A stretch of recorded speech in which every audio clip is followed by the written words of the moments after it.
कई हिंदुओं के लिए उनकी प्राचीन आध्यात्मिक परंपरा में ज्योतिष की भूमिका जटिल प्रश्न उठाती है। क्या यह उनकी धर्म के मूल सिद्धांतों के साथ मेल खाता है या उनका विरोध करता है? विख्यात स्वामी विवेकानंद द्वारा प्रस्तुत एक दृष्टिकोण इस पर गहन मार्गदर्शन प्रदान करता है।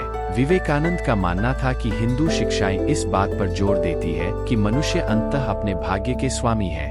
ज्योतिषीय निर्धारणवाद द्वारा अपनी पसंद और कार्यों पर नियंत्रण को स्वीकार करना व्यक्तिगत स्वतंत्रता और जिम्मेदारी का त्याग है। उन्होंने अनुमानित उदाहरणों के माध्यम से इस बिंदु को स्पष्ट किया कि किसी ज्योतिषी के अनुमान पर अंधा विश्वास करना, जैसे लॉटरी जीतने का भविष्यवाणी सुनकर मेहनत छोड़ देना या किसी अनुकूल साथी के भविष्यवाणी पर उतावली में शादी कर लेना, जिससे विनाशकारी परिणाम मिल सकते हैं। ऐसा ज्योतिष जो लोगों से उनकी स्वयं की विवेकशीलता छीन लेता है और उन्हें एक दोषपूर्ण राशिफल का बेबस इंतजार करने पर मजबूर कर देता है, स्वभाव से निरंतर है। विवेकानंद तर्क देते हैं कि यहाँ तक कि मृत्यु के समय की भविष्यवाणी को भी लचर पीछे हटने की अनुमति नहीं देनी चाहिए। अपनी वाचालता से उन्होंने सुझाव दिया कि यदि 5 साल में मृत्यु की भविष्यवाणी की जाए तो सबसे बुद्धिमान प्रतिक्रिया होगी एक चाकू लेना और एक और रेखा बनाना, परिस्थितियों को पुनर्गठित करने के लिए सचेत प्रयास के माध्यम से साहस की एक उपमा। मूल रूप से उनकी सलाह इस विश्वास से निकलती है कि मनुष्यों को अपने जीवन की कहानियों को लिखने में गतिशील एजेंट बने रहना चाहिए, सही या ज्योतिषीय निर्धारित की परवाह किए बिना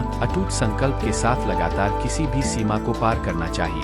सच्ची आध्यात्मिक शक्तिकरण अपने उच्चतम क्षमता को प्राप्त करने के लिए आवश्यकता पड़ने पर ग्रहों को खिसकाने और उड़ा देने की शक्ति के अंतरीकरण का मतलब है। मूल रूप से विवेकानंद का तर्क है कि धर्म का उच्चतम उद्देश्य मानव स्वतंत्रता की पवित्र चिंगारी को विकसित और सुरक्षित करना है, हमारी अंतर्निहित क्षमता चेतन इच्छा शक्ति के माध्यम से वास्तविकता को आकार देने की। जबकि उन्होंने जरूरी नहीं किया कि सभी प्रकार के ज्योतिष का खंडन किया जाए, लेकिन उन्होंने कट्टरता से किसी भी उस रूप का विरोध किया जो इस अनिवार्य व्यक्तिगत एजेंसी को कमजोर करता है और एक शक्तिहीन निर्धारणवाद को प्रदान करता है। इस दृष्टिकोण से ज्योतिष का एक वैध स्थान एक व्यावहारिक निदान उपकरण के रूप में हो सकता है, जिसका उपयोग बुद्धिमत्ता पूर्वक जीवन की चुनौतियों से निपटने के लिए किया जाता है, न कि एक पूर्ण प्राधिकरण के रूप में जिसके सामने विनम्रतापूर्वक समर्पण किया जाता है। किसी भी तकनीक या प्रथा की तरह इसकी हिंदू आध्यात्मिकता में भूमिका तभी वैध बनी रहती है जब यह मानव संभावना को साकार करने में उन्नत करता है, न कि इसे कम करता है या दबाता है। अंत में विवेकानंद का दृष्टिकोण यह याद दिलाता है कि हमारी आंतरिक स्वतंत्रता बाहरी परिस्थितियों कितनी ही निर्धारित क्यों न लगे,